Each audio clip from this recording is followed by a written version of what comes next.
Sur ce webinacre en partenariat avec le collectif de lutte contre la dénutrition, justement dans le cadre de la Semaine nationale de la dénutrition. On a souhaité donc vous proposer ce nouveau numéro de nos webinaires sur dénutrition et cancer, les enjeux et la prise en charge, avec donc le docteur Diana Cardenas et le docteur Bruno Reynard, qui sont tous deux médecins nutritionnistes dans l'unité de diagnostic et d'expertise en nutrition de l'Institut Gustave Roussy.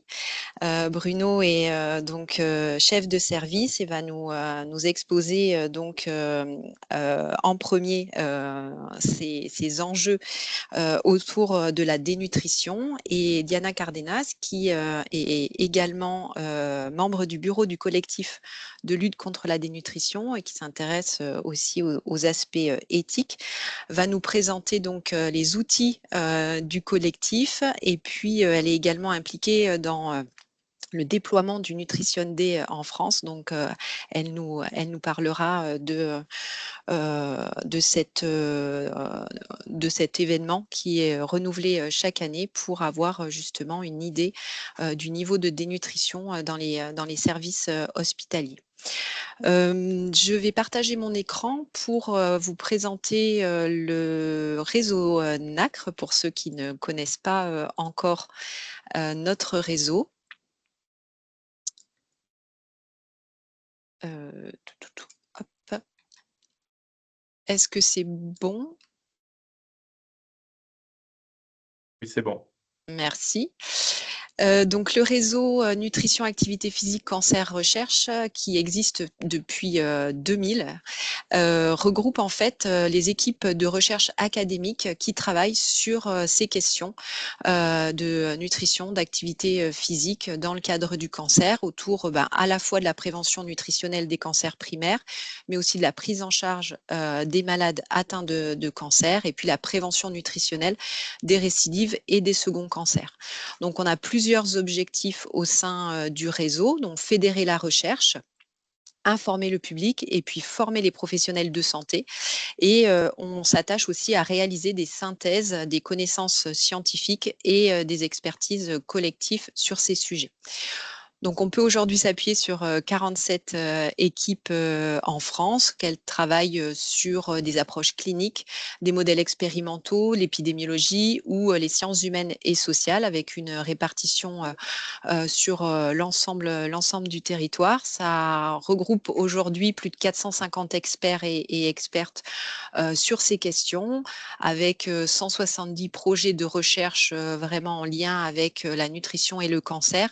30% de ces projets sont des collaborations entre équipes du réseau NACRE.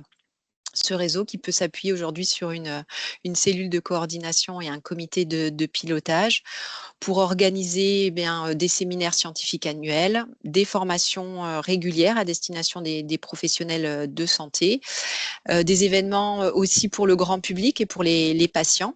Vous avez à disposition également un site web et puis des outils pour les chercheurs, les professionnels, les patients ou le grand public. Et bien sûr, vous pouvez également nous suivre sur les réseaux sociaux.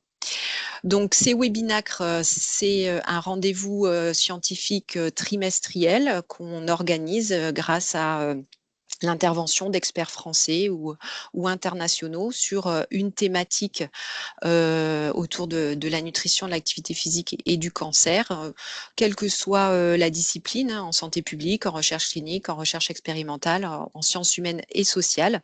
L'inscription est gratuite et ouverte à tout le monde, ce qui permet donc d'avoir à la fois des échanges en direct et puis de pouvoir ensuite disposer de replay. Nous avons déjà organisé 15 webinacres avec quelques exemples ici pour cette année, donc sur le Nutri-Score, sur la question de la fatigue pendant les traitements, et puis le dernier au mois d'octobre sur polluants chimiques et cancer du sein. Donc aujourd'hui, on se retrouve pour ce nouveau numéro, donc autour de la dénutrition et du cancer. Et donc, je vais pouvoir donner la parole au docteur Bruno Reynard pour démarrer ce webinaire. Je vous demanderai juste de couper les micros et donc si vous avez des questions, vous avez à la fois un fil de discussion pour les écrire et du coup je poserai les questions ensuite à nos experts. Donc soit dans le fil de discussion, soit dans questions-réponses tout en haut de l'écran, vous avez les deux boutons pour y accéder. Merci beaucoup et donc c'est à toi Bruno. Merci Vanessa, merci au réseau DAC, merci au comité de lutte contre la dénutrition, merci Diana, Elodie, Alan pour cette invitation. J'ai choisi de vous proposer de faire un voyage, alors il y a juste ça qui m'agace là, je ne sais pas pourquoi, bon, ok, voilà, je l'ai déplacé. De faire un voyage, ce voyage, moi je l'ai fait sur les 30 dernières années. Un voyage dans le temps, hein, évidemment, qui est en fait un voyage où j'ai découvert la nutrition et l'oncologie concomitamment et où finalement j'ai vu se créer cette spécialité ou sous-spécialité qui est l'onconutrition. Cela permettra de voir un petit peu comment les choses ont évolué sur ces 30 dernières années et de voir quelles sont les étapes qui ont été franchies, comment les choses se sont améliorées pour certains points, et comment, dans certains cas, malheureusement, les choses semblent stagner. Alors, on va passer comme ça, si ça veut passer, je ne sais pas pourquoi ça ne passe pas. Voilà.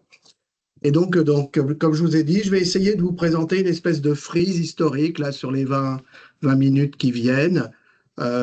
Et on va commencer par l'Antiquité. L'Antiquité, c'est les très rares publications qui existaient avant que je rentre et je m'intéresse à ce sujet-là.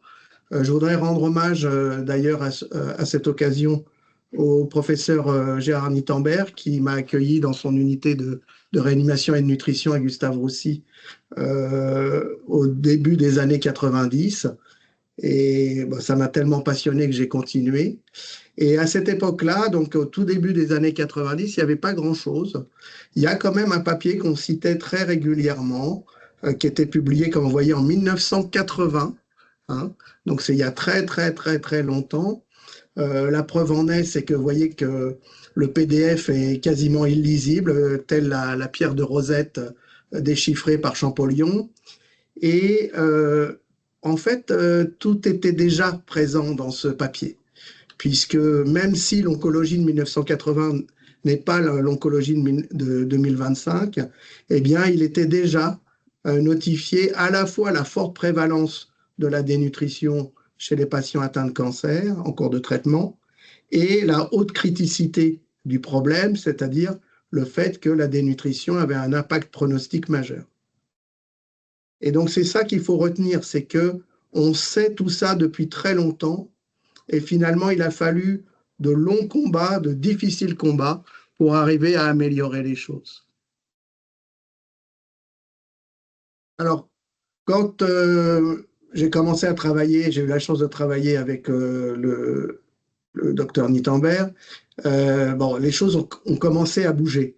Hein, pas par le fait que j'étais avec le docteur Nittenberg, mais plusieurs équipes dans le monde avaient commencé déjà à s'inquiéter de cette problématique et essayer de la décrire le plus précisément possible pour justement essayer de faire évoluer les pratiques et améliorer la prise en charge des patients.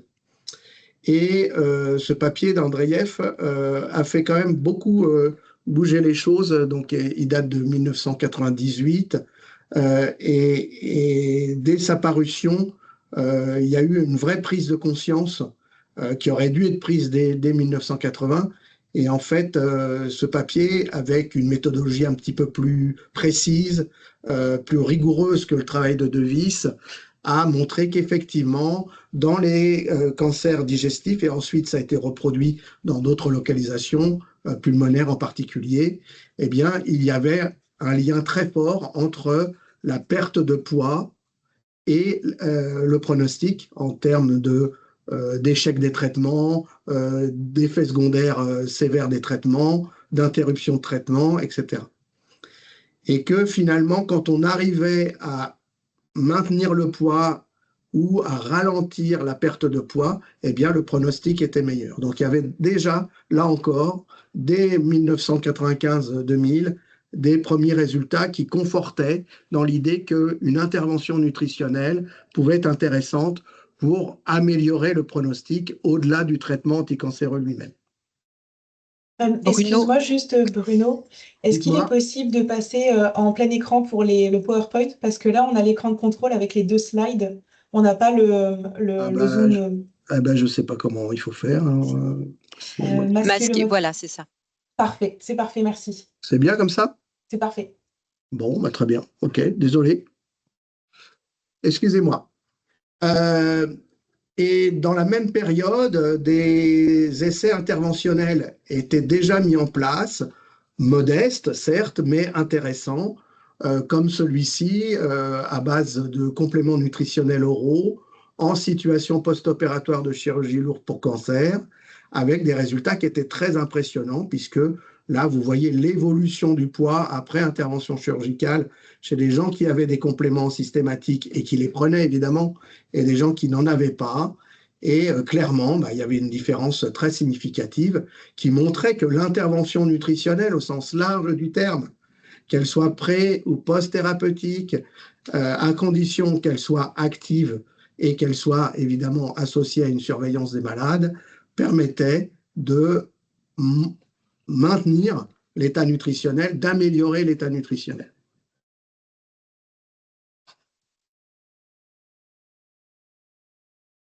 Et dans le même temps, à peu près dans la même période, c'est-à-dire au début des années 2000, eh bien, se sont développées un certain nombre d'études. L'étude Nutrition Day, dont on va évidemment parler avec Diana, et puis en France, des coups de sonde un peu ponctuels de différentes équipes, à Gustave Roussy ou ailleurs. Et dans ce cadre-là, un laboratoire pharmaceutique avait promu une étude nationale un jour donné, qui s'appelle Nutri-Cancer, et qui était réalisée à 2 points temporels différents, 2005 et 2012, et qui a dans les 2 cas montré que la prévalence de la dénutrition, quelles que soient les localisations de cancer qui étaient prises en charge et quel que soit le stade évolutif de la maladie, eh bien, on avait une dénutrition qui était de l'ordre de 40%. C'est-à-dire que si on prenait tous les patients de cancérologie qu'on avait à prendre en charge, il y en avait 4 sur 10 qui étaient dénutris. Et vous voyez que ce résultat était le même en 2005 et en 2012, ce qu'on pouvait interpréter comme une non-amélioration de la situation sur 7 ans, ce qui est quand même un petit peu embêtant, et ce que Léonard considère comme n'étant pas génial. Et ce qu'apportaient ces résultats, qui complétaient d'ailleurs d'autres résultats réalisés dans d'autres pays, c'est que malheureusement, il y avait un certain nombre de patients qui n'étaient pas considérés comme dénutris, alors qu'ils l'étaient à l'évidence selon les critères officiels, à peu près un tiers, et ça on retrouve ça dans d'autres études, qu'il y avait un tiers des malades dénutris qui n'avaient aucune prise en charge nutritionnelle, ce qui est quand même très inquiétant, et que si on va plus loin, même si c'est discutable, eh bien, il n'y avait que 7% des malades dénutris qui avaient une nutrition artificielle, c'est-à-dire qu'on avait une prise en charge nutritionnelle très minimale pour peu qu'on arrive à documenter la dénutrition. Donc, évidemment, une prise en charge très, très, très, très insuffisante. Et dans cette période-là, justement, une des choses qui a été réalisée en particulier en France, c'est de mettre en place des guidelines, des recommandations qui ont été réalisées et publiées en 2012 par la Société francophone de nutrition clinique et métabolisme et relayées par le réseau NACRE. Et ces travaux ont été très, très, très intéressants à lire, puisque finalement, on s'est rendu compte qu'à cette période-là, la littérature était malheureusement encore assez pauvre pour pouvoir avoir des recommandations assez puissantes en termes de validation scientifique. Et malheureusement, plus de la moitié des recommandations étaient des avis d'experts, c'est-à-dire c'était basé sur l'expérience des gens qui rédigeaient ces recommandations, ce qui en soi n'est pas négatif, mais qui montrait bien la pauvreté de la littérature à ce moment-là. Malgré tout, ils ont pu, les experts qui ont participé à ce travail ont pu publier quelque chose d'extrêmement complet, peut-être pas exhaustif à 100%, mais très, très, très complet.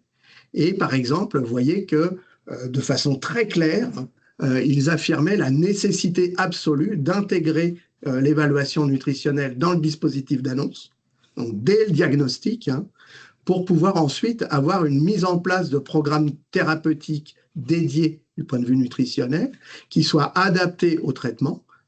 Et c'est toute la qualité de ce travail-là, c'est ensuite d'avoir décliné ce qu'on appelle des PPS, des plans personnalisés de soins nutritionnels, en fonction des différentes thérapeutiques que devaient subir les patients atteints de cancer, quelles que soient les localisations. Ce travail a été complété, relayé, affiné par les sociétés savantes internationales, et en particulier par l'ESPEN, avec la dernière mouture en 2021, travail de très grande qualité qui reprend en partie le travail réalisé par les Français.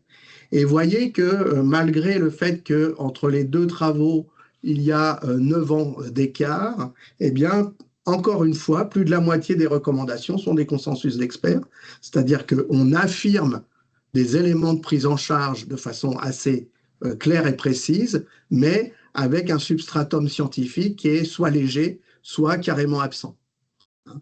Bon, l'expérience des gens qui ont fait ce travail est suffisamment importante pour qu'on les croie sur parole, mais malheureusement, ça montre encore une fois qu'il y a malheureusement une littérature insuffisante. Clairement, même dans ce travail-là, il était affirmé qu'il fallait mettre en place un screening nutritionnel systématique dès le début de la prise en charge. D'autres éléments dans la même période des années 2000-2010 ont fait évoluer les choses, en particulier ont fait évoluer les choses et ont un peu augmenté l'intérêt des oncologues pour le sujet. C'est en particulier le développement d'une technique de mesure de la masse musculaire ou d'estimation de la masse musculaire par scanner. Ça a tout de suite parlé aux oncologues. Et l'équipe de Vicky Barakos à Edmonton, au Canada, clairement a eu le génie de publier des travaux de très bonne qualité en utilisant cette technique pour montrer aux oncologues, pour parler aux oncologues de cette problématique à la fois de diagnostic et d'impact pronostic de la dénutrition, mais aussi de faisabilité des traitements anticancéreux. Et toute l'habilité de la communication scientifique qui a été faite autour de ça, elle est là. C'est-à-dire, attention, messieurs, mesdames les cancérologues, vous n'allez plus pouvoir faire vos chimios dans de bonnes conditions si vous n'écoutez pas ce qu'on vous dit au sujet de la perte de poids et de la perte de masse musculaire. En parallèle, donc, s'est développé justement le concept de sarcopénie qui a été largement développé en gériatrie et qui est donc s'est introduit dans l'onconutrition.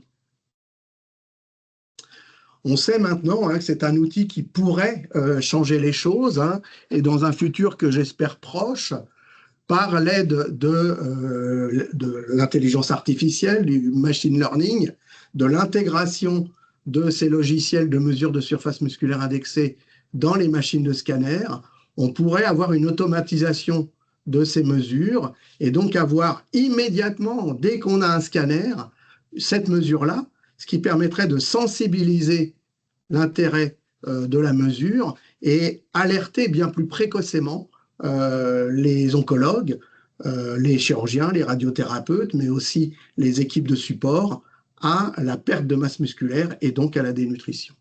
Donc c'est quelque chose qu'il faut souhaiter, même si moi je suis un peu archaïque de ce côté-là. Moi je pense qu'il y a vraiment quelque chose à faire et j'espère que ça arrivera le plus vite possible. Pardon. Dans le même temps, toujours, donc dans une période finalement de renaissance de la nutrition en oncologie. Hein. On a vu se développer un certain nombre de concepts. On a vu celui de sarcopénie précédemment, et il y a celui de cachexie qui était associé, qui a fait beaucoup discuter et qui a conduit en 2011 à la publication d'un travail qu'on cite très très très souvent, travail de consensus d'experts sur la définition de la cachexie. Avant cette publication, la cachexie, c'est quelque chose qui n'était pas clair du tout, qui était considéré comme quasiment un élément pré-mortem des malades d'oncologie. Et Kenneth Firon et tous les gens qui ont travaillé avec lui sur ce sujet-là ont eu la très bonne idée de définir précisément cette cachexie et surtout de la définir en 3 stades. Une pré-cachexie sur lequel il faut mettre le paquet, c'est-à-dire il faut la repérer le plus tôt possible et agir rapidement pour limiter sa progression, la cachexie à proprement parler, et puis la cachexie réfractaire, c'est-à-dire une situation par définition sur laquelle toute intervention n'a strictement aucun effet, qu'elle soit une intervention oncologique ou une intervention nutritionnelle. Et donc, l'idée, c'était de permettre aux gens qui travaillent sur la nutrition en oncologie de rebasculer une partie de leur force vers ce qui est, entre guillemets, utile, si je puis dire, c'est-à-dire vers les gens qui ont une pré-cachexie et une cachexie, et plutôt s'orienter vers des soins purement de confort pour les patients qui ont cette cachexie réfractaire. À partir de 2011, plusieurs équipes, et en particulier l'équipe de Vicky Barakos, encore une fois à Edmonton, ont essayé de cerner un peu mieux cette cachexie réfractaire en précisant un certain nombre d'éléments. Hein. D'abord, en montrant que les réserves énergétiques, le gras, et les réserves protéiques étaient tout aussi importantes, hein, et qu'il fallait bien analyser les 2 éléments. Et ils ont montré que le BMI était au moins aussi important que le poids, la perte de poids, du point de vue, on va dire, musculaire. D'autres équipes, comme l'équipe de François Goldwasser à Cochin, à Paris, a montré qu'un des éléments qui pouvait déterminer en plus cette cachexie, ça pouvait être le fait d'avoir un dysmétabolisme énergétique, et a commencé à se développer à partir de là l'utilisation de la calorimétrie indirecte comme un élément pouvant compléter l'évaluation nutritionnelle des patients atteints de cancer.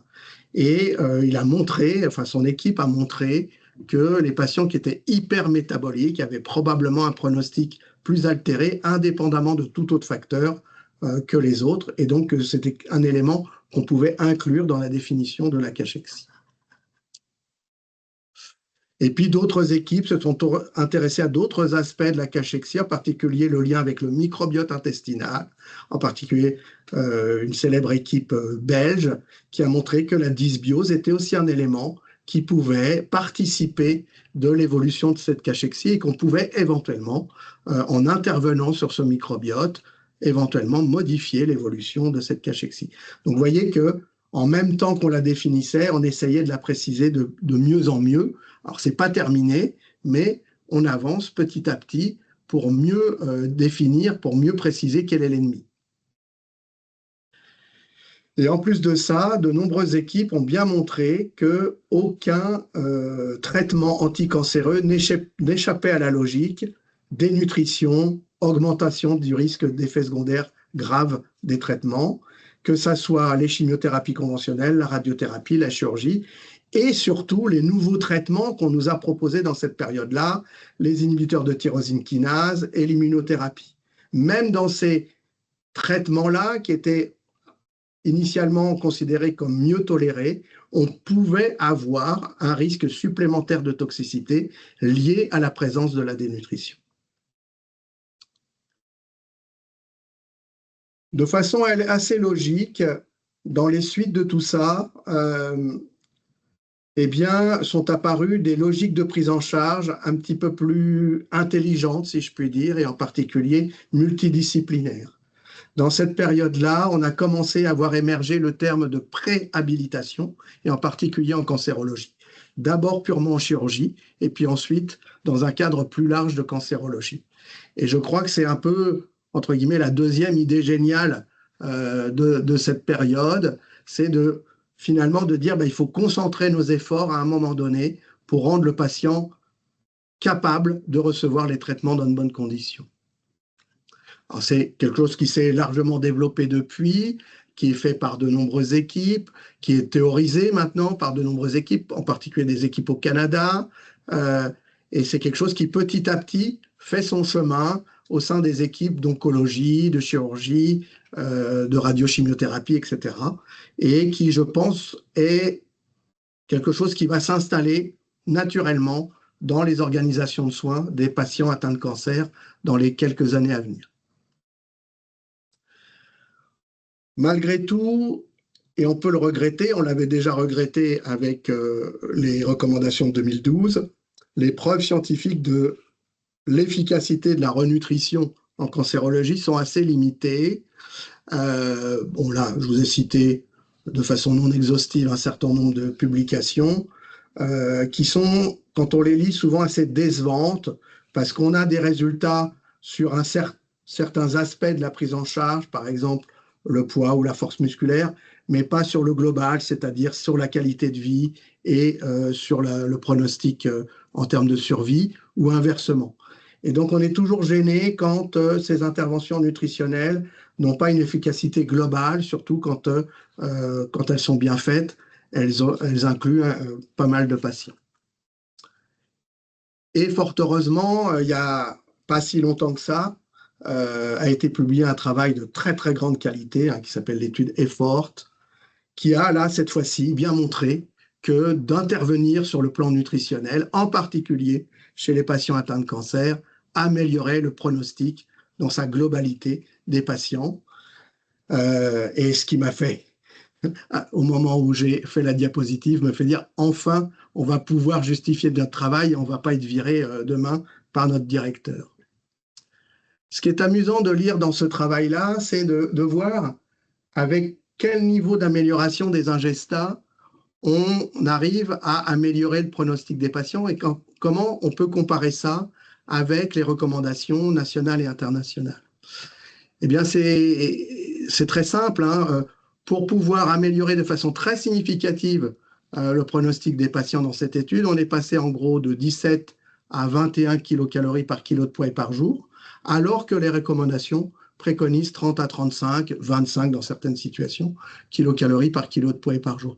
Donc, le simple fait de prendre en charge et d'améliorer un tant soit peu les ingestats caloriques et protéiques des patients permet d'avoir un impact pronostic très important, même si on n'atteint pas les objectifs caloriques et protéiques qui sont dans les recommandations et qui d'ailleurs sont basés sur un niveau de preuve scientifique très très très faible.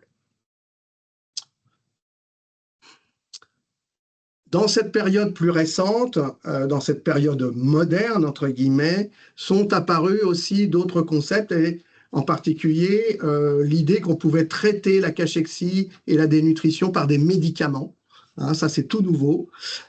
Et en particulier des médicaments qui vont agir à la fois sur l'appétit et sur l'anabolisme musculaire. Et par exemple, un des candidats qui a été proposé, c'est un analogue de la gréline, qui a fait l'objet d'une très très grosse étude avec 1000 malades, donc c'est énorme, mais avec des résultats qui là encore sont très très décevants parce que finalement on n'a pas pris en compte le reste de la prise en charge du patient, en particulier la prise en charge alimentaire, la prise en charge d'activité physique.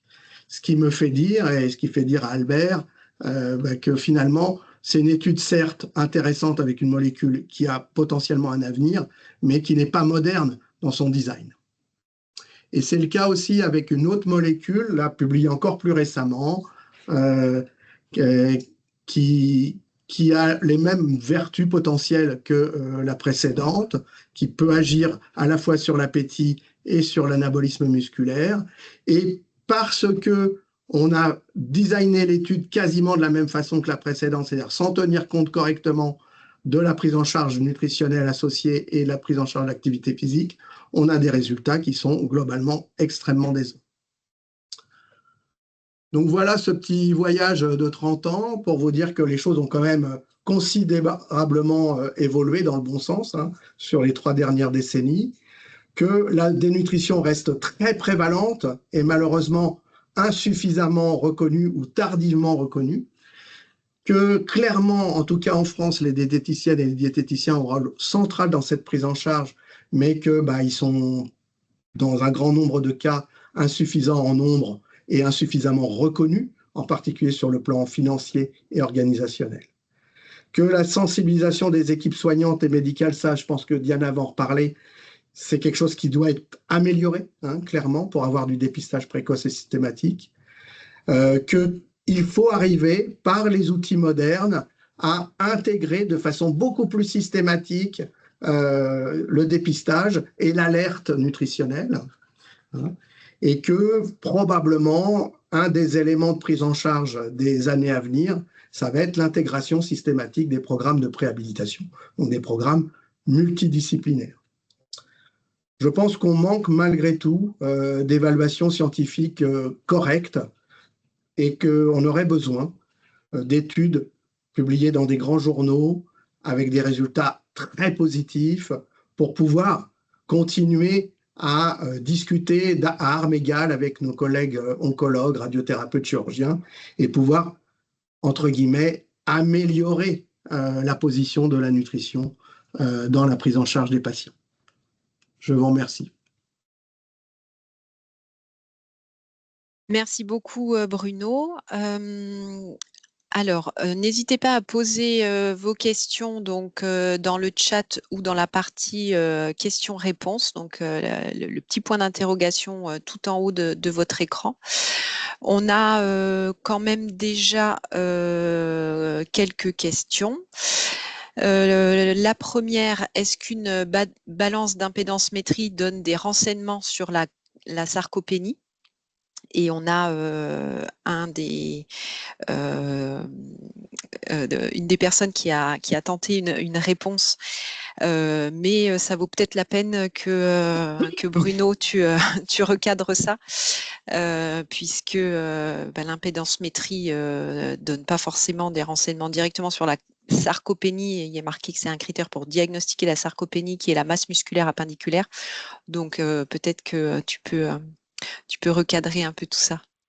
J'ai une vision assez mitigée de la réponse à cette question, parce qu'effectivement, dans l'idéal de l'idéal, et c'est ce que disent les experts dont je ne fais pas partie, si on veut faire bien de l'évaluation de la dépense énergétique ou bien de l'évaluation de la composition corporelle, il faut les meilleurs outils possibles.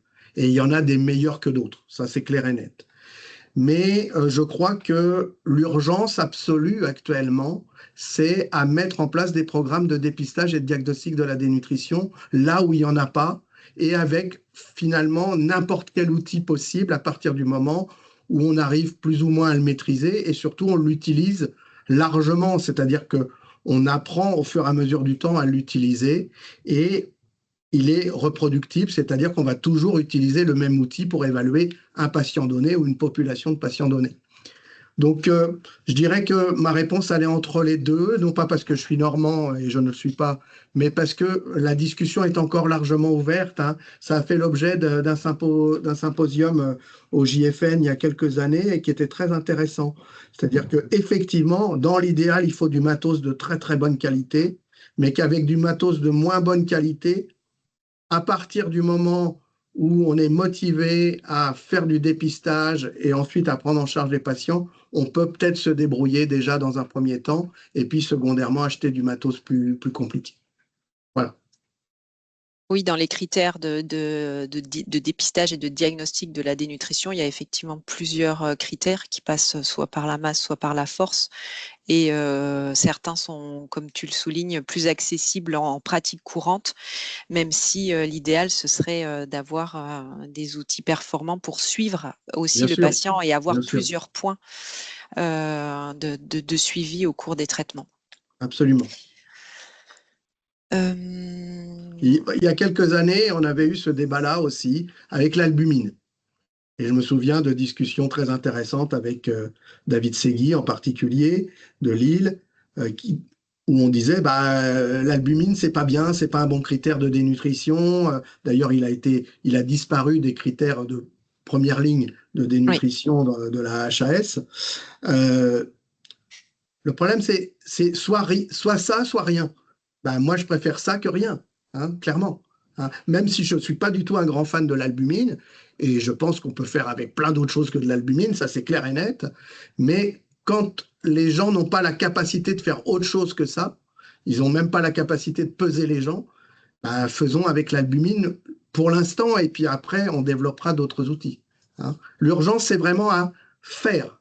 Elle n'est pas à chercher obligatoirement à faire avec ça plutôt que ça. Hein. Ce débat, il doit s'arrêter. Hein. Les luttes de chapelle sur les outils est beaucoup moins intéressant que la promotion du dépistage.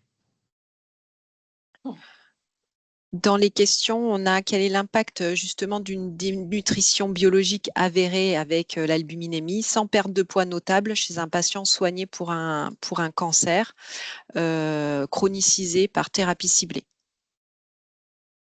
Alors, il y a quelques données là-dessus qui montrent, quel que soit l'outil d'évaluation de l'état nutritionnel à partir du moment où on le considère comme tel, on a un impact sur les effets secondaires des traitements, que ce soit l'albumine, la perte de poids, l'IMC ou n'importe quoi d'autre.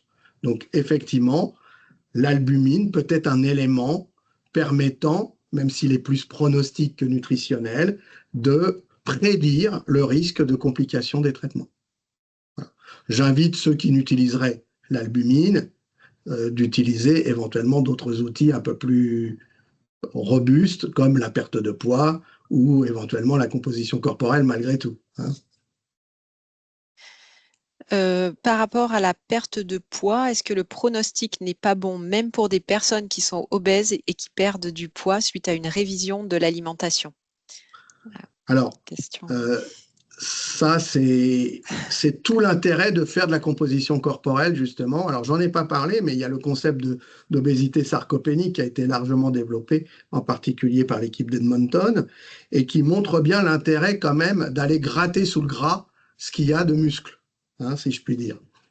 Et donc, effectivement, on peut être en surpoids et dénutri, on peut être obèse et dénutri, hein, et c'est pas le même pronostic. Donc, clairement, il faut arriver, par un moyen ou un autre, à différencier le gras du maigre, ce qui revient dans la perte de poids au gras ou au maigre, sachant qu'en cours de traitement anticancéreux, quand on perd 1 kilo, on perd plus facilement de la masse maigre que de la masse grasse, habituellement, sauf situation particulière. Hein. Donc, toute perte de poids dans un contexte de traitement anticancéreux actif, en particulier quand il y a de l'inflammation associée, c'est toujours au détriment principalement de la masse musculaire.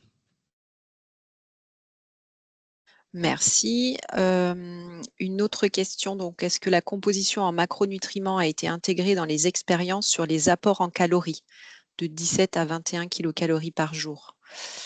Alors, je n'ai pas ce détail-là, non. Dans l'étude est forte, je n'ai pas l'info. En tout cas, je ne l'ai pas en tête. Je ne sais pas. Non, je ne sais pas vous dire. En tout cas, pour l'étude est forte. Après, franchement, je pense que la fin justifie les moyens et ce qui compte, c'est le but. C'est-à-dire, c'est d'arriver à augmenter l'apport calorique et protéique par tous les moyens possibles. J'exagère un tout petit peu en disant ça, mais c'est pas loin de la vérité à mon avis. Et puis une dernière question, donc si l'impédance-mètre utilisé peut être moins précis qu'à l'hôpital, en tout cas en théorie, et donc plus accessible, peut-on imaginer un partenariat pharmaciens ou laboratoires médicaux libéraux et diététiciens libéraux pour améliorer la prise en charge des aides ou une prise en charge mieux remboursée pour le diagnostic de la dénutrition? Je suis persuadé que c'est une très très bonne idée. C'est-à-dire que de toute façon, tout ne doit pas se passer à l'hôpital, d'une part. Et deuxièmement, les gens, ils vivent un peu quand même chez eux. En tout cas, il faut l'espérer. C'est pour ça qu'on les traite, qu'on les soigne. Donc oui, tout à fait. Hein. Après, effectivement, c'est la reproductibilité de la mesure qui peut être discutée, parce que la balance impédance-mètre du pharmacien ne va pas être la même que celle du prestataire ou que celle de l'hôpital. Bon, c'est des choses sur lesquelles je ne sais pas s'il faut s'asseoir ou s'il faut discuter dessus, mais moi, je reste persuadé, c'est l'action de dépistage et de surveillance qui est plus importante que tout le reste. Merci beaucoup. En attendant, s'il y a Merci à d'autres tous. questions, Bruno, on te les Avec reposera plaisir, avec peut-être plaisir. en fin de webinaire. Et je propose de donner la parole à Diana Cardenas, qui donc va nous présenter quelques outils du collectif et surtout le Nutrition Day. Merci Diana. Bonjour à tous. Est-ce que vous voyez mes diapos bien comme il faut? Très bien, merci. Et vous m'entendez bien? Très bien.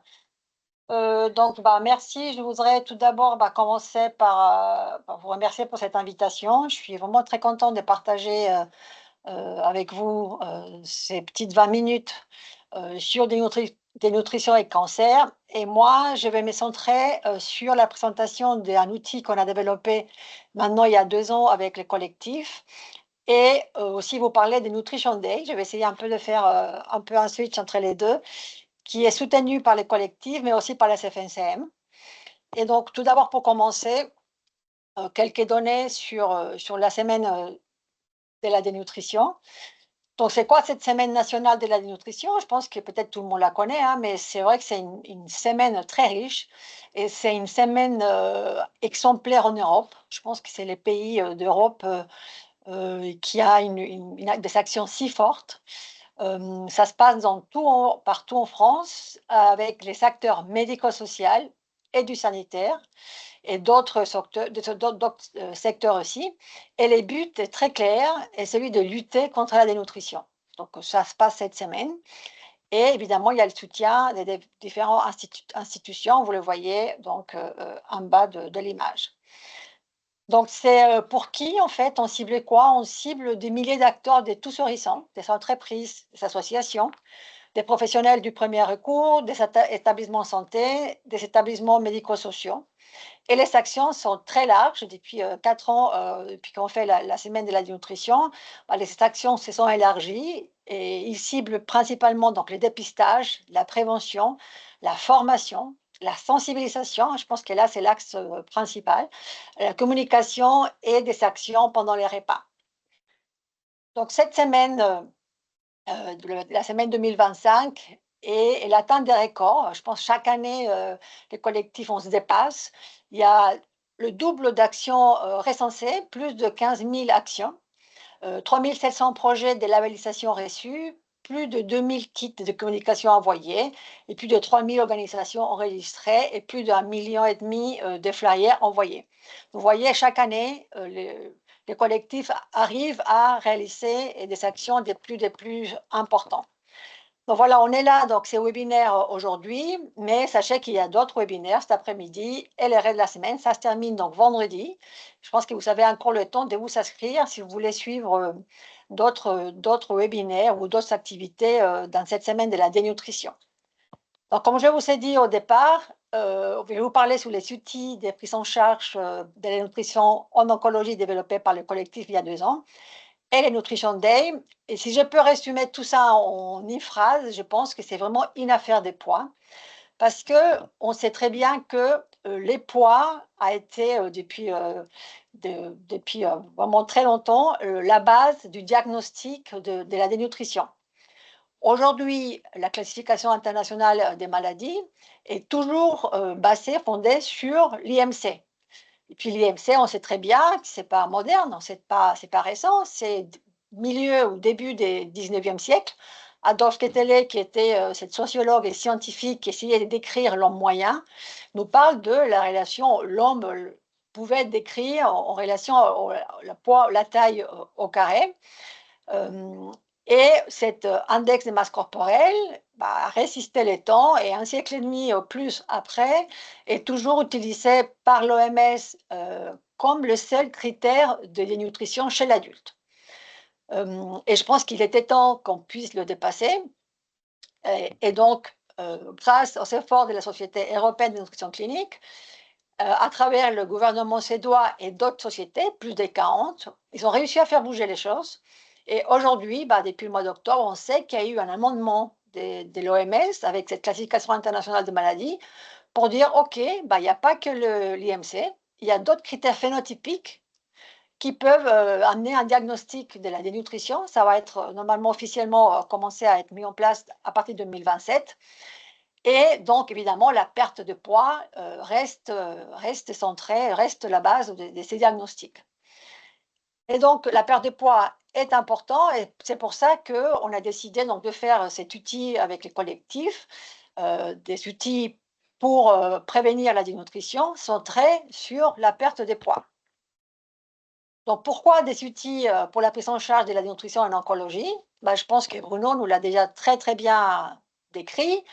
On sait que la perte de poids est un facteur de risque qu'on peut modifier pour la plupart des patients. Évidemment, il y a de la cachexie réfractaire, mais ça reste quand même anecdotique ou limité à certains types de patients. Mais la plupart des patients, on peut agir sur la perte de poids.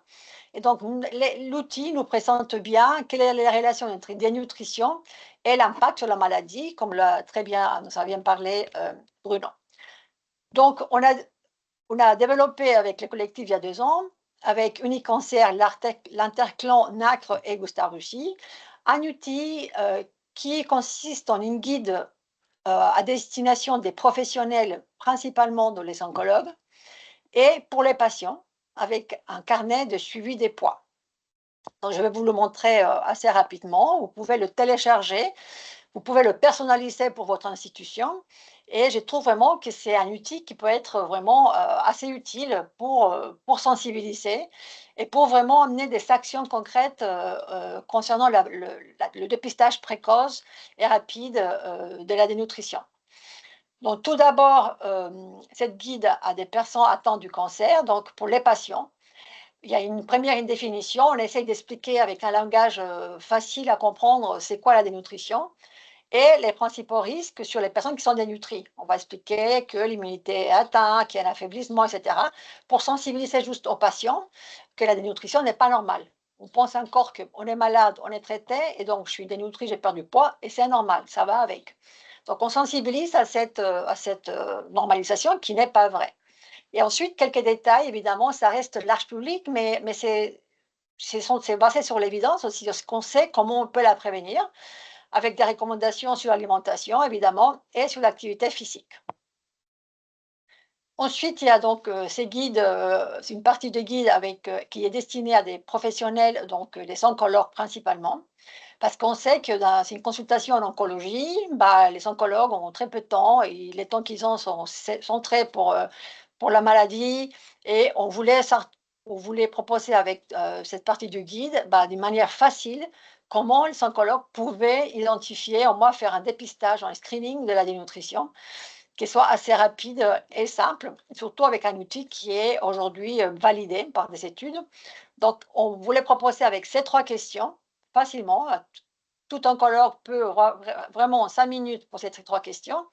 Avez-vous perdu du poids de manière involontaire au cours de 3 à 6 derniers mois ou depuis la dernière consultation? Avez-vous mangé moins d'habitude au cours de la semaine écoulée ou depuis notre dernière consultation? Et est-ce qu'avez-vous perdu les forces ou vous vous sentez plus faible que d'habitude? Et donc, ces 3 questions qu'un oncologue peut poser facilement et qui vont permettre d'identifier des patients qui sont à risque. Donc, dans le guide, on dit, voilà, quoi faire. D'abord, on explique pourquoi chaque question et ensuite quoi faire en fonction des réponses des patients. Mais sachez que ça a été validé donc, par l'équipe de Muscaritoli aussi et Carla Prado.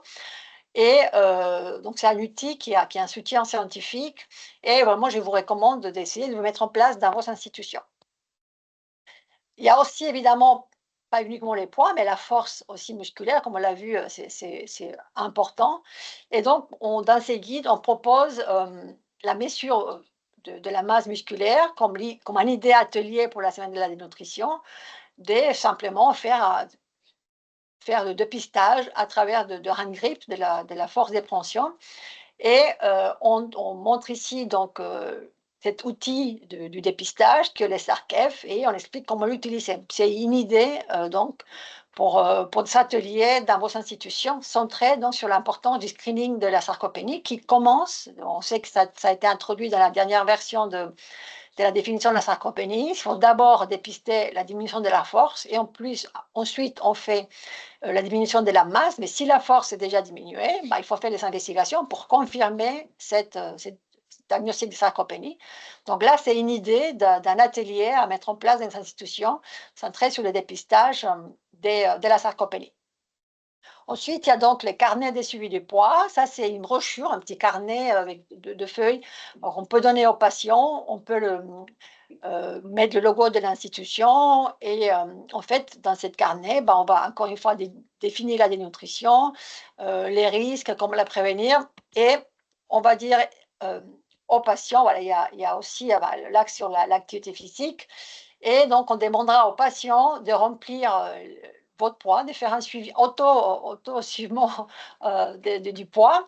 Et pour chaque institution, on va décider si on cache chimiothérapie, des radiothérapie ou des chirurgies, à qui il faut contacter, à qui il faut donner ces carnets au cas où on arrive à identifier une perte de poids.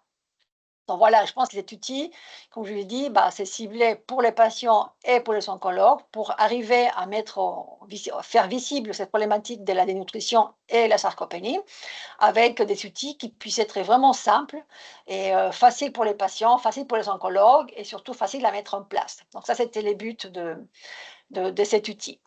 Alors, si on est dans cette idée d'identifier et de mettre en place, donc d'identifier la dénutrition et de mettre en place des actions, de faire des soins nutritionnels, et qu'on se pose la question sur comment évaluer la dénutrition et la qualité des soins nutritionnels en France, donc là, on vous propose des Nutrition Day. Et Nutrition Day, c'est une étude qui est donc réalisée en France. On a réalisé quelques années, il y a une dizaine d'années, mais qui a à nouveau été réalisé depuis 2023, 2024 et 2025 la semaine dernière. C'est une étude qui a été mise en place par la Société européenne ESPEN avec l'équipe de l'Université de Vienne en Autriche il y a 20 ans. Donc l'année prochaine, on fête les 20 ans. Et cette étude Nutrition Day répond à une résolution du Conseil des ministres de l'Europe en 2003 qui dit que la nutrition dans les hôpitaux est importante et qu'il faut donner la visibilité et traiter la dénutrition dans les hôpitaux. Donc, en réponse à ça, la Société européenne a mis en place des projets comme les cours LLL et aussi le Nutrition Day.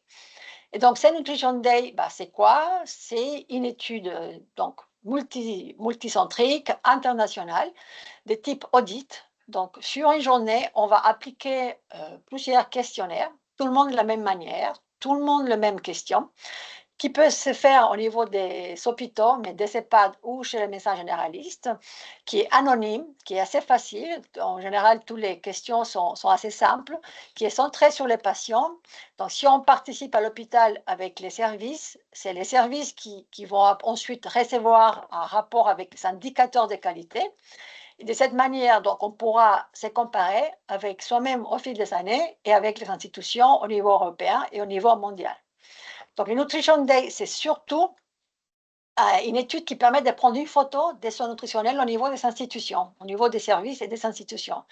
Évidemment, il vise à lutter contre la dénutrition, mais aussi à promouvoir des soins nutritionnels de qualité.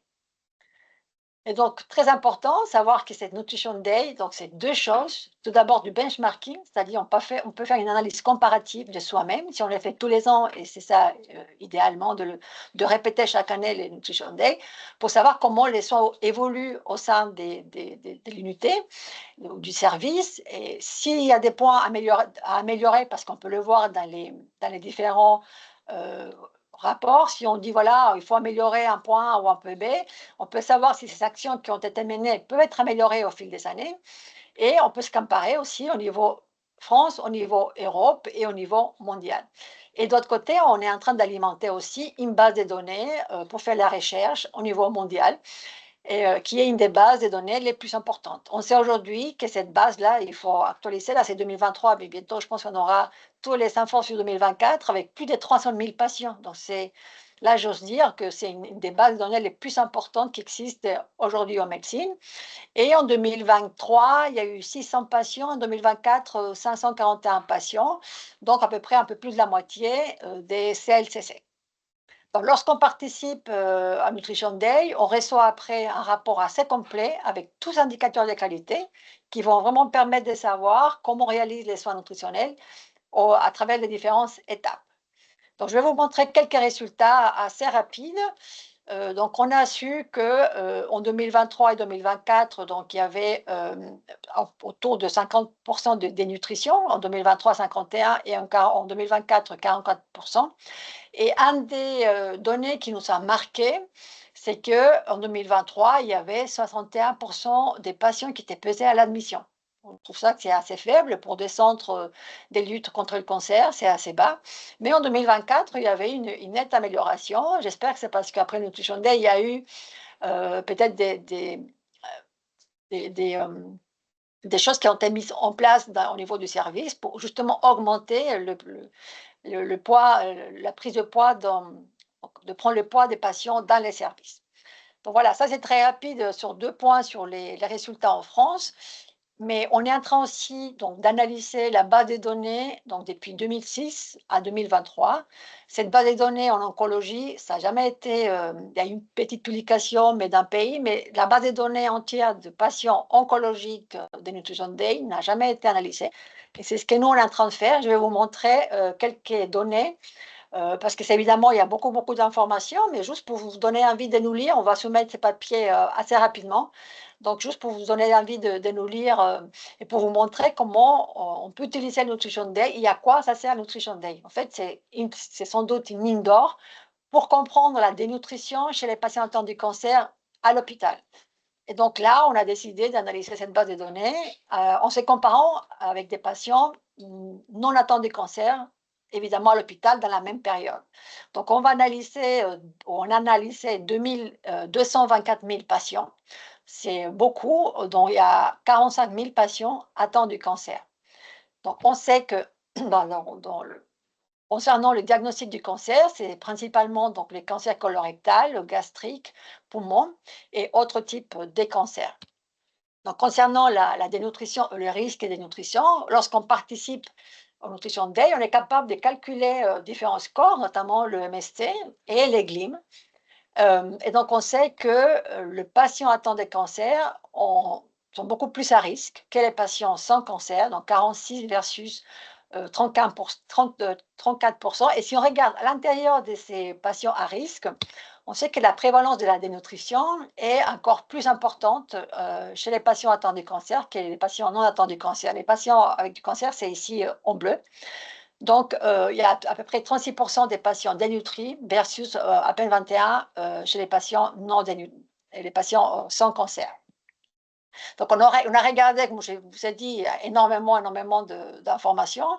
On a analysé les facteurs de risque par la cohorte Nutrition Day, des études avec la totalité de la population. On a pu identifier les facteurs de risque qui sont associés à la dénutrition. Donc, ici, on a regardé ces mêmes facteurs de risque en comparant patients avec cancer et sans cancer, donc l'index de masse corporelle, la perte du poids, 3 mois avant le Nutrition Day, les patients qui mangent très peu, autour d'un quart de l'assiette la semaine précédente, qui mangent très peu, donc un quart les jours de Nutrition Day et qui ne mangent rien. Et on sait que la prévalence donc, de ces facteurs de risque est beaucoup plus importante chez les patients atteints du cancer. Tout ça pour vous dire que lorsqu'on est à l'hôpital, tout le monde n'est pas pareil et les patients atteints du cancer ont des prévalences des risques qui sont beaucoup plus marquées. Il faut aller les chercher, il faut aller les identifier. Il faut mettre en place des outils. Chaque hôpital ou chaque service doit identifier les moyens pour mettre en place justement des outils et des actions pour identifier ces facteurs de risque. Juste pour finir rapidement, je n'aurai pas le temps de vous montrer tout ça en détail, mais on peut voir les variations du poids au cours de 3 mois et voir comment, ici, donc en bleu, encore une fois, les patients atteints du cancer et en gris, les patients sans cancer. Les patients atteints du cancer ont beaucoup plus difficulté à maintenir un poids stable. Donc, ça, c'est des choses qu'il faut qu'on sache lorsqu'on veut faire la prévention et le traitement de la nutrition en oncologie. Pareil pour l'IMC, on sait très bien qu'un patient, on l'a mentionné rapidement, un patient en surpoids, en obésité, peut être dénutri. Mais là, les patients atteints du cancer ont un IMC plus dans la normalité et les seuils de dénutrition que les patients sans cancer. Et donc, très rapidement, on sait très bien que la dénutrition a un impact donc, sur la mortalité et sur les réadmissions. Et on sait très bien que lorsqu'il y a un risque et lorsque les patients sont dénutris selon les GLIM, le patient atteint du cancer a presque 7 fois plus de risques de décès versus à peine 3% les patients sans cancer.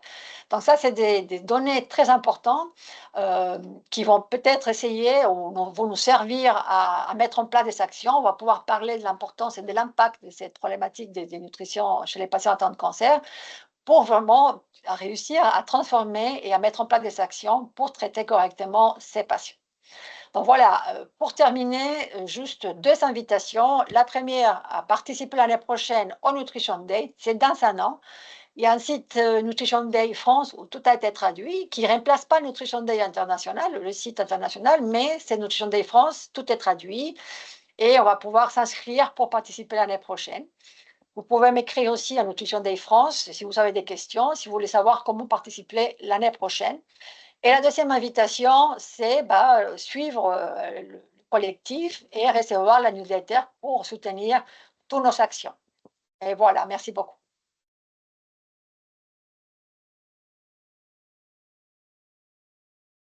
Merci beaucoup, Diana. Est-ce qu'il y a des questions plus particulièrement pour Diana autour des outils qui ont été présentés et du Nutrition Day? N'hésitez pas à poser les questions par écrit. Vous êtes trop nombreux pour qu'on puisse prendre en direct les questions. Il y a eu beaucoup de demandes pour avoir un rappel des webinaires qui sont proposés par le collectif, notamment, en tout cas, tout au long de cette semaine. Je ne sais pas si peut-être tu peux... Je peux partager. Parfait. Remettre ça. Après, il y a les liens qui vous ont été donnés, pareil, dans la conversation pour retrouver toutes ces informations. Vous avez effectivement le site de la semaine de la dénutrition et du collectif. Donc, en effet, des sujets très divers et tout à fait complémentaires sur nutrition et santé mentale, sur la question de la santé bucco-dentaire, parfaitement en lien avec le risque de dénutrition, la place des orthophonistes. Donc, voilà, n'hésitez pas à vous inscrire et vous connecter à ces événements proposés tout au long de la semaine. Pour les outils, ils sont effectivement téléchargeables sur votre site, Diana, et ils seront aussi sur le site du réseau NACRE. Oui, tout à fait. Je pense que j'ai oublié de le mentionner. Oui, vous pouvez le télécharger facilement sur les sites. Peut-être, Alain, tu pourras partager le lien pour le télécharger. Et après, vous pouvez mettre les logos de votre institution et mettre les téléphones ou les mails de la personne à contacter au cas où le patient puisse avoir si le patient a une perte de poids. Donc, vous pouvez les personnaliser et vous pouvez aussi les commander au collectif. Pour information, je vous ai mis dans la conversation le drive avec toutes les ressources du collectif. Donc, vous retrouverez les guides dont on a parlé, les flyers de sensibilisation, les posts de communication également. Tout est dans ce drive-là. Merci beaucoup. Il y avait aussi une question alors très très générale et très large sur quelle prise en charge on peut avoir pour la nutrition pour un patient atteint de cancer. Donc Bruno, tu as présenté tout à l'heure le support qui sert beaucoup pour dans les services oncologiques avec l'arbre de décision de la prise en charge nutritionnelle donc qui date de 2012 et qui devrait être remis à jour, on l'espère bientôt. Et puis, est-ce qu'il y a des outils? Nous en avons effectivement au niveau du réseau NACRE. qui sont là aussi téléchargeables, donc des rapports d'expertise collective sur l'impact de facteurs nutritionnels. Et puis, on a également des formations qui sont proposées au sein du réseau, mais aussi avec le réseau Oncodiète, donc qui est spécifiquement du coup dédié aux diététiciennes en oncologie. Et lors des JFN, donc, on vous invite aussi à venir suivre cette formation qu'on proposera sur la prise en charge des patients atteints de cancer, la prise en charge nutritionnelle. Il faudra rester jusqu'au vendredi après-midi, mais n'hésitez pas à participer et à suivre cette formation. Est-ce qu'il y a d'autres conseils que tu peux donner, Bruno? Alors, avant de donner des conseils, j'aimerais d'abord, évidemment, remarquer l'énorme qualité du travail et la quantité de travail produit par Diana et les gens qui travaillent avec elle dans le cadre de Nutrition Day. Elle a beaucoup insisté sur le fait que c'était une source quasi inépuisable d'informations.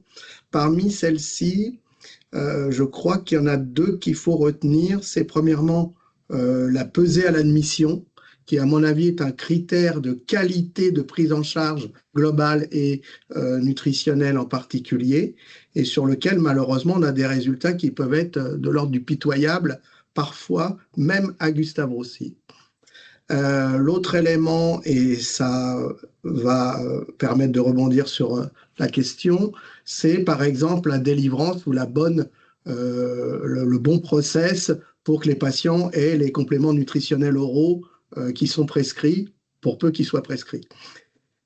Clairement, ça ne sert à rien de mettre en place tout un processus de diagnostic, de dépistage et de diagnostic de nutrition si on n'a pas derrière les forces vives nécessaires à la prise en charge.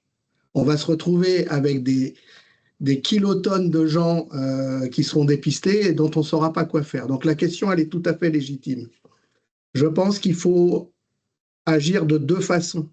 La première, c'est celle sur laquelle j'ai insisté pendant mon topo. Il faut que dans les parcours de soins, il y ait des diététiciens et des diététiciennes. Il n'y a pas le choix. Ce sont les professionnels experts du sujet. C'est eux qui doivent mettre en œuvre toute cette prise en charge. Il n'y a pas le choix. Et l'autre point, non, c'est pas la peine d'applaudir, hein. L'autre point, c'est qu'il faut aussi que les équipes, les médecins, les chefs de service, les directeurs d'hôpitaux, les directeurs des affaires financières des hôpitaux se forment à cette problématique. Les chiffres qui ont été montrés par Diana sont édifiants, hein. L'impact sur les réhospitalisations, sur le pronostic, ils sont plus qu'évidents, et ils sont plus qu'évidents depuis 1980. Donc il faut arrêter pour certains de se cacher derrière son petit doigt. Il faut mettre en place des équipes conséquentes de prise en charge. Elles peuvent être à l'hôpital, elles peuvent être en ville et à l'hôpital, peu importe. C'est très important qu'elles soient présentes en support d'une action de première ligne qu'il faut définir. L'action de première ligne, c'est des premiers conseils, c'est aider le patient à adapter son alimentation au quotidien. Je ne suis pas diététicien, donc je ne vais pas aller très loin dans la discussion. C'est proposer à bon escient les compléments nutritionnels, les prescrire de la bonne façon, etc. Et ça, ça complète ce que tu disais, Vanessa, et tu as parfaitement raison. Il faut documenter tout ça, il faut fournir des documents, des informations qui permettent à ces équipes de débuter, si je puis dire, sur ce genre de prise en charge, avec des petites informations sur comment on prescrit bien un complément, comment on donne bien un complément, comment on donne les premiers conseils diététiques, si on n'a pas de diététicienne en nombre suffisant, etc., etc. Et en plus de ça, essayer, dans la mesure du possible, d'investir dans un nombre suffisant de diététiciens. Yana, tu as peut-être des idées plus claires que moi sur ce sujet.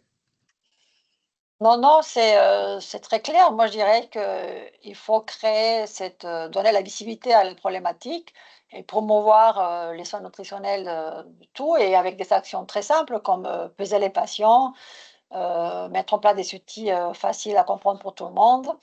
Mais c'est de la volonté, hein, de parler. Puis pour les patients aussi, il faut que les patients sachent que c'est pas normal de dénutrir.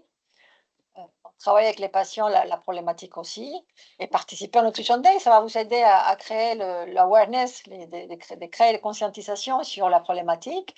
Petit à petit, vous faites un service une année, et puis 2 services la deuxième année, vous informez la direction de l'hôpital sur l'impact dans 2 services, et petit à petit, vous participez de plus en plus, et vous avez des données concrètes sur le problème pour mettre en place des actions.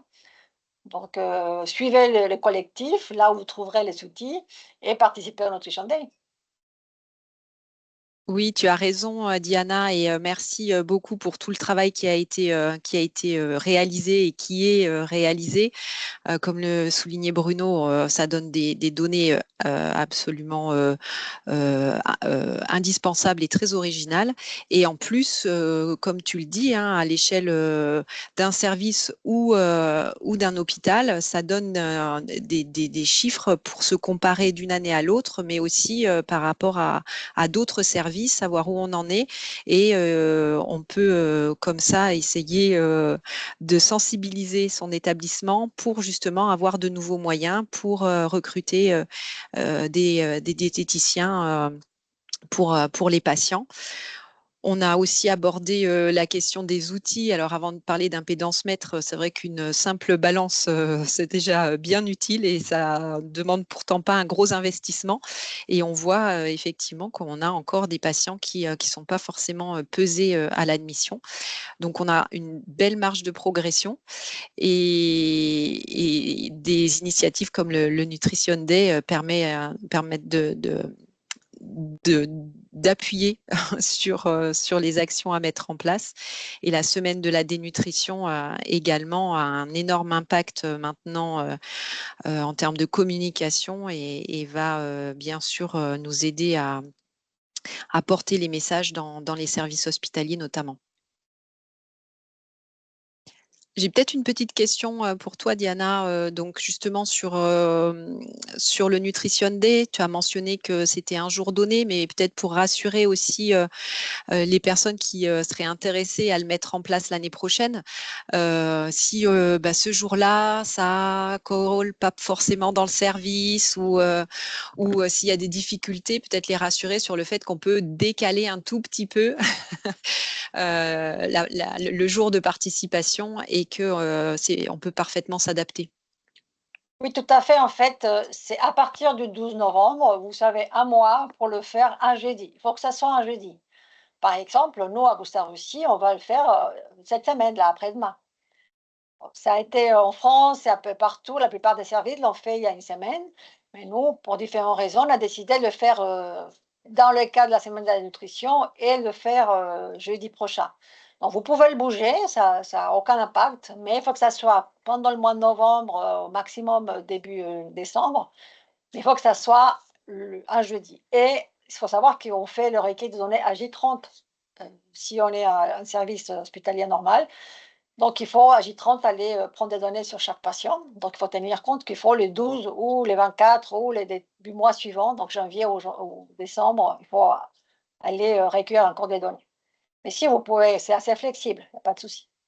En tout cas, ça, si vous voulez participer, comme il faut passer par les CPP pour les savalétiques, donc il faut que vous m'envoyiez un mail ou que vous rentrez sur la plateforme Nutrition Day France. Tout est assez mâché, tout est expliqué.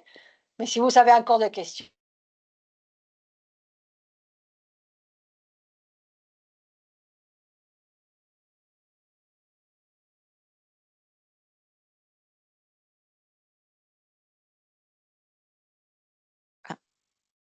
Je ne sais pas si il n'y a que moi qui ai le souci de micro. Alan, est-ce que... On dirait que Diana est... On a perdu Diana. Ouais. Ah ouais, on a perdu Diana.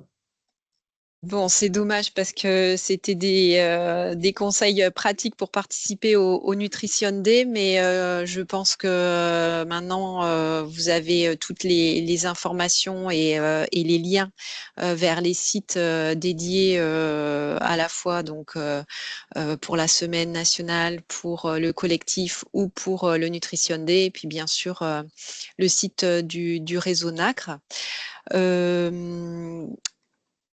Je pense qu'on peut clôturer ce webinaire. Je ne vois pas de nouvelles questions dans le chat.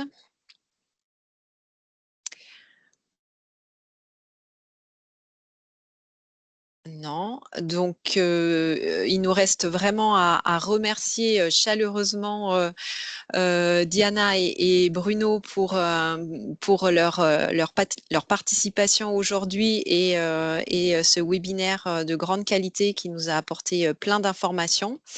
Ils font tous les deux partie de l'équipe 62 de notre réseau NACRE et on a beaucoup de chance d'avoir des cliniciens avec nous, notamment pour des événements comme aujourd'hui, mais aussi pour des projets de recherche ou pour des travaux d'expertise collective. Donc un grand merci à eux. Merci également au collectif de lutte contre la dénutrition pour l'organisation conjointe de ce webinaire. Merci à Elodie pour l'organisation et Alan.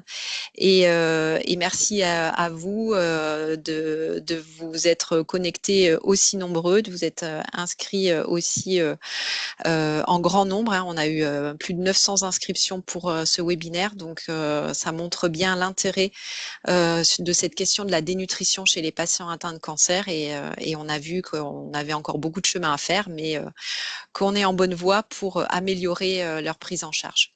Merci beaucoup à tous et donc les replays seront disponibles d'ici quelques jours. Merci beaucoup. Merci.